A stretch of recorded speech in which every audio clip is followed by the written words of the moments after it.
My mother and stepfather spent all my money on an apartment for their daughter without telling me. Just accept it, they said. I gave them two options: give it back or I call the police. They laughed. So I dialed the number. We grew up without a father. He abandoned us when I was 8 and my sister Clara was 4. I don't remember much of him, just yelling in the house and his shadow leaving one night without looking back. My mother, Laura, was left alone with us. She worked tirelessly, cleaning houses by day and waiting tables at night. Sometimes she came home so exhausted she'd fall asleep without taking off her shoes, but she always provided food and a roof over our heads, thanks to a government program that helped us get a small house. It wasn't much, but it was ours. Clara and I were opposites. I wanted to help my mother ease her burden. At 14, I babysat and ran errands to earn some money. My goal was to work hard so she wouldn't have to forever. Clara, on the other hand, dreamed of traveling, buying expensive clothes, and living like the rich, but she did nothing to achieve it. She spent her time watching videos or talking about parties. It frustrated me that she didn't see our mother's effort. I finished school and got a job as a waitress. It wasn't much, but tips helped. I worked long shifts and saved every dollar for household expenses. My mother said I didn't have to, but I insisted. I wanted her to rest. Meanwhile, I started studying real estate on my own, taking online courses. After sending out my resume, I landed a job as an administrative assistant at a company, earning $2,500 a month. A fortune to me. I worked hard, learning everything I could, staying late, reviewing contracts and helping agents. 2 years later, I was promoted to sales director. My salary jumped to $10,000 a month, sometimes more with commissions. With that money, I covered most of the household expenses. I gave my mother access to my account to pay bills or buy what she needed. I wanted her to have an easier life. But my mother was fading. Years of struggle had worn her down. She spoke little, smiled less. Sometimes I'd catch her staring out the window, lost. I'd ask if she was okay, and she'd just say yes. I didn't believe her but didn't know how to help. Clara, meanwhile, had no issue asking for things. She lived with my mother rent-free and always wanted money for clothes, concerts or trips. I'd give her some occasionally but told her she needed to work. She'd laugh and call me boring. One night, I saw her get out of an older man's car, with an expensive watch and a look I didn't like. When I asked, she said it was none of my business. After that, I knew she was involved in something shady. Still, I pressed on. My job kept me busy, and I saved part of my salary each month. After a year, I had $200,000 saved. My future, for when I had a family. I was proud. I'd earned it all on my own. One day my mother called, her voice different, almost cheerful like someone else. She asked me to come to the house to meet someone. I thought it'd be a friend, nothing serious. When I arrived, she was with a man I didn't know. White, tall, attractive in an expensive shirt. My mother was radiant, smiling like I hadn't seen in years. But when the man, Daniel, saw me, he grimaced, as if my presence bothered him. I felt uneasy but ignored it. My mother introduced him as her new boyfriend with an enthusiasm that shocked me. I didn't even know she was dating. Clara was there, smiling like she was hiding a secret. In the following weeks, Daniel spent a lot of time with Clara, taking her to restaurants and on drives in his fancy car. She was thrilled, gushing about how great he was. I didn't like him. Something about him felt off, but I couldn't explain it. Maybe it was how he looked at me, like I was a nuisance. A month later, everything changed. I was in my office, checking my bank account to see if a payment had come through. When I opened it, my heart nearly stopped. My $200,000 was now just $10,000. I thought it was a mistake. I called the bank, and after an endless wait, they told me there'd been a transfer to an address near where my mother and Clara lived. I drove there, hands trembling. When I arrived, I rang the bell hard. My mother opened the door, Daniel behind her. Clara was in the living room, smiling like nothing was wrong. I told them what happened, my voice breaking with anger. Daniel looked at me calmly and said, "We used your money to buy an apartment for Clara. She always wanted one, and now she has it." I looked at my mother, expecting her to say something. She gave me a casual smile and said, "It's not a big deal. It's family. You don't mind, right?" I was frozen. All my effort, my savings gone, and they acted like it was nothing. I stood in my mother's living room, my heart pounding so hard I thought it would explode. Her words echoed in my head. "It's not a big deal. It's family. You don't mind, right?" Her casual smile, as if what just happened didn't matter, left me breathless. I looked at Clara, sitting on the couch, smiling like she'd won the lottery. Daniel, my mother's new boyfriend, watched me with that cold calm that set my nerves on edge. I couldn't believe what I was hearing. "I don't mind," I said, my voice shaking with rage. "That money, $200,000. I saved it after a year of working non-stop. I killed myself in the office, worked long shifts, pushed myself to have something for my future. And Clara, who does nothing but go to parties and ask for money, deserves an apartment." Before I could continue, Daniel cut me off, his voice sharp and cold. "Clara is worthy of it," he said, looking me up and down. "You, with that browner tone, not so much." The silence that followed was like a punch. I stood frozen, unable to process what I'd just heard. Now it all made sense. The grimace of disgust when he first saw me, the way he avoided looking at me, his excessive attention toward Clara. Daniel was a racist. My slightly darker skin than my sister's was the reason for his rejection. I felt a mix of fury and pain burning inside me. I looked at my mother, hoping she'd say something, correct him, defend me. But she just shrugged and, with that same cheerful voice that didn't seem like hers, said, "It's just life. No need to get offended." Those words were like a slap. My mother, the woman who raised us alone, who worked herself to exhaustion to give us a life, was standing there acting like Daniel's words weren't an insult. Then I saw it clearly. After years of loneliness, of feeling invisible, my mother had found someone who paid her attention. Daniel, with his charm and fancy car, had changed her. She wasn't the strong woman I remembered. Now she acted to please him, to fit into his world, even if it meant betraying me. I was done.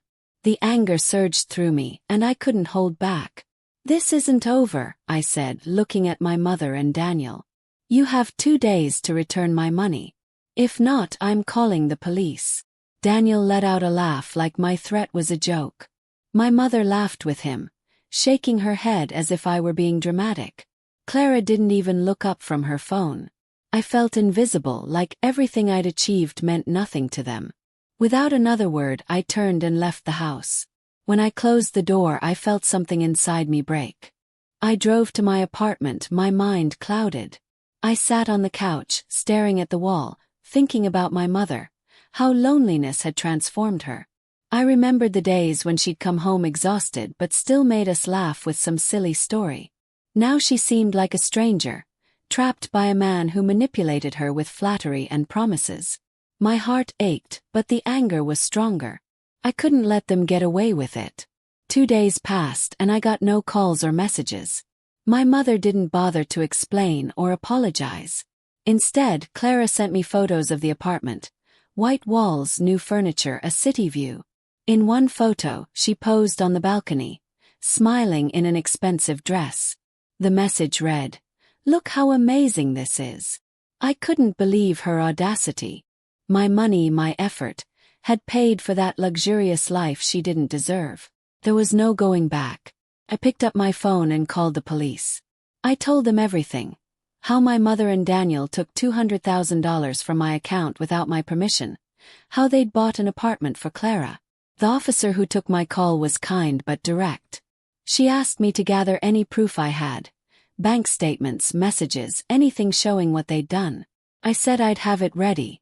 Hanging up, I felt a mix of relief and guilt. I didn't want it to come to this, but they left me no choice. That afternoon, the police went to my mother's house. I wasn't there, but they told me they took my mother and Daniel to the station for questioning. Clara wasn't home, so she wasn't involved. They asked me to come to the station with the evidence. I printed bank statements showing the transfer, an email from the bank confirming the address where the money went, and the photos Clara sent, though I wasn't sure if they'd help. At the station, I handed everything to the officer. She reviewed the documents and said it seemed like a clear case of theft. She explained that since my mother had access to my account for household expenses, they might argue it wasn't a crime, but the amount and the fact they didn't tell me worked in my favor. They scheduled a trial for the following week.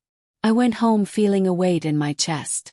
I knew I'd done the right thing, but I couldn't stop thinking about my mother in a cell, confused and scared. The days before the trial were hell. I barely slept, and every time I closed my eyes, I saw my mother's fake smile, Daniel's words.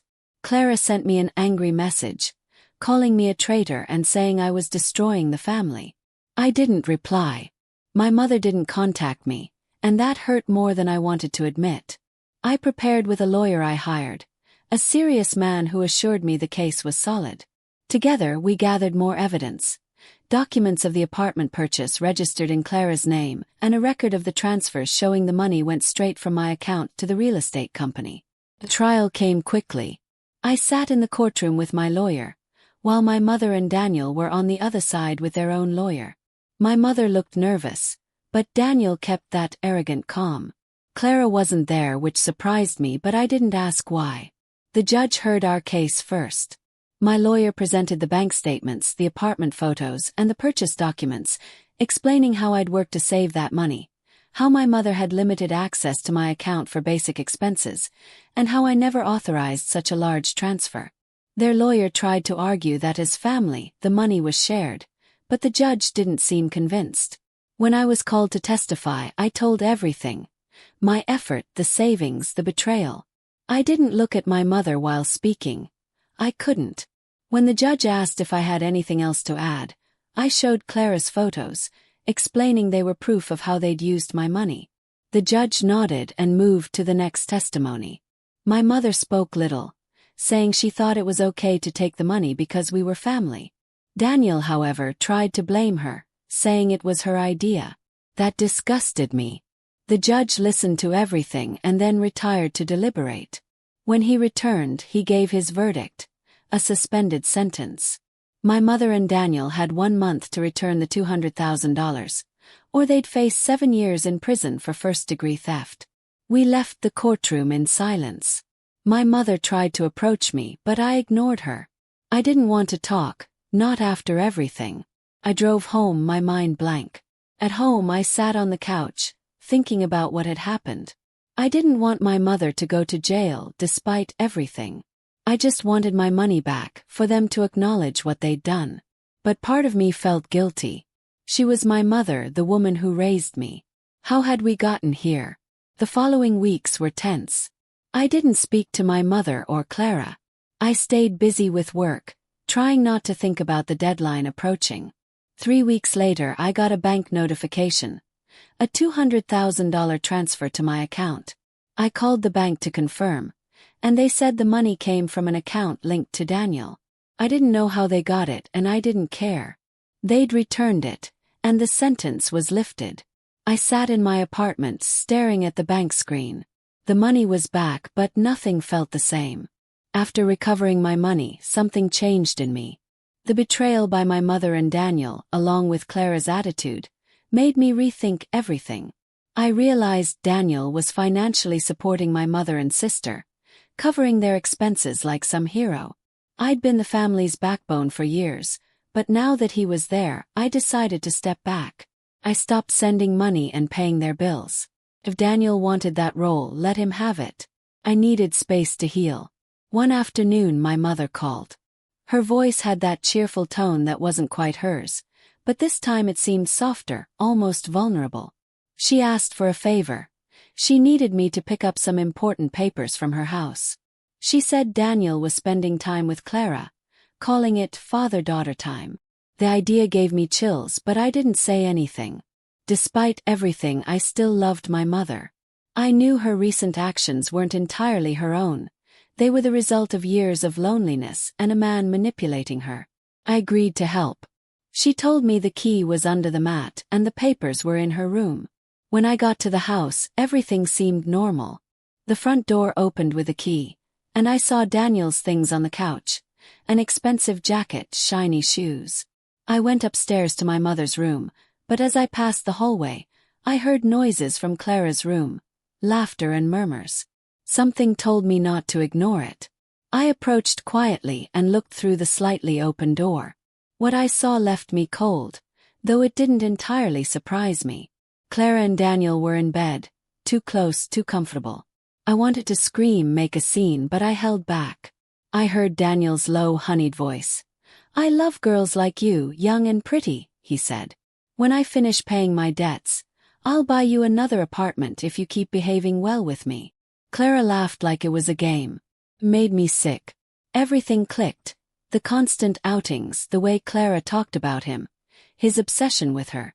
It wasn't father-daughter time. It was something much worse. Instead of confronting them, I took out my phone and snapped several photos silently. I didn't want them to know I was there. I moved quickly, grabbed the papers from my mother's room, and left the house without a sound.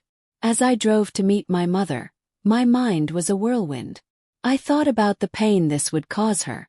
Lately, despite the betrayal, she seemed more alive, like Daniel had given her something she'd lost. But this would destroy her. It hurt me for her, but I couldn't stay silent. Not after everything. I arrived at the cafe where my mother was waiting. She was with a friend, laughing like I hadn't seen in years. I called her aside and said we needed to talk alone. Her smile faded when she saw my face. We sat at a secluded table, and without beating around the bush, I told her what I'd seen. I showed her the photos. Her eyes filled with tears instantly. "It's not possible," she whispered, covering her mouth. "It can't be." I hugged her as she cried. "I'm sorry, Mom," I said. "But you need to know the truth. You have to confront them now and get away from Clara. You can't keep living like this." She sobbed on my shoulder, and I felt her pain as if it were mine. I offered to help her again with her expenses like before. "Despite all the hurt you caused me, it's not bigger than what you did for us when we were little. I'll help you." My mother looked up, her eyes red. "Forgive me," she said, her voice breaking. "When I met Daniel, I felt something I hadn't felt since before your father left. I thought I could be happy again. I didn't ask for more explanations." Her calm and resolve to go to the house and confront them were enough. We couldn't wait. When we arrived, we found Clara and Daniel on the couch, kissing like nothing was wrong. My mother stood in front of them, trembling with rage. "What are you doing?" she shouted. Daniel jumped up, startled. "It's not what it looks like," he stammered. "You said you'd be back at night." My mother looked at him with contempt. "How could you do this to me? I trusted you." Instead of apologizing, Daniel turned to me, his face full of hate. "This is all your fault," he spat, saying vile things about my skin color. He took a step toward me, raising his fist. Before I could react, he hit me in the face. The pain was instant, followed by another blow to my chest and one to my shoulder. I stumbled, dazed. My mother screamed and pulled out her phone to call the police. I dragged myself to her room and locked myself in, hearing Daniel's shouts as he searched the house. Minutes later, police sirens filled the air. I peeked out the window and saw them take him away in handcuffs. My mother was in the living room, confronting Clara. "Forget about this house," she said, her voice firm despite the tears. "You're not living here for free anymore. Get your own life." Clara tried to defend herself, but my mother wouldn't let her speak. She kicked her out without hesitation. That night, my mother and I went to my apartment. She was exhausted, physically and emotionally. Daniel's blows left bruises on my face and shoulder, but the deeper pain was in my heart. While my mother slept in the guest room, I sat in the living room, thinking about everything that had happened. The next day we got news that left me speechless. The police contacted us to say Daniel had multiple charges against him for being with minors. After a quick investigation, he was sentenced to 15 years in prison for child abuse. Knowing that was a relief but also confirmation of how sick he was. My mother broke down when she heard, but this time she wasn't alone. I was there to support her. I decided she'd stay with me. I couldn't leave her alone after everything. Clara moved in with some friends. I didn't hear from her again, and for the first time I didn't care. My priority was my mother. The following days were tough. She was quiet, processing everything, but slowly I saw glimpses of the woman I remembered, the one who raised us with strength and love. One night, as we ate dinner together, I looked at her and knew what I wanted to do. We'd both been through so much. That money I'd saved, that I almost lost, had a new purpose. "Mom," I said, "we're going on vacation, you and me, to Hawaii. We deserve it." Her eyes lit up, and for the first time in a long time, I saw a genuine smile on her face. She nodded, and I knew, despite everything, we were starting over. I learned to care for my mother more, to understand her pain and mistakes. She wasn't perfect, but she was my mother and I loved her.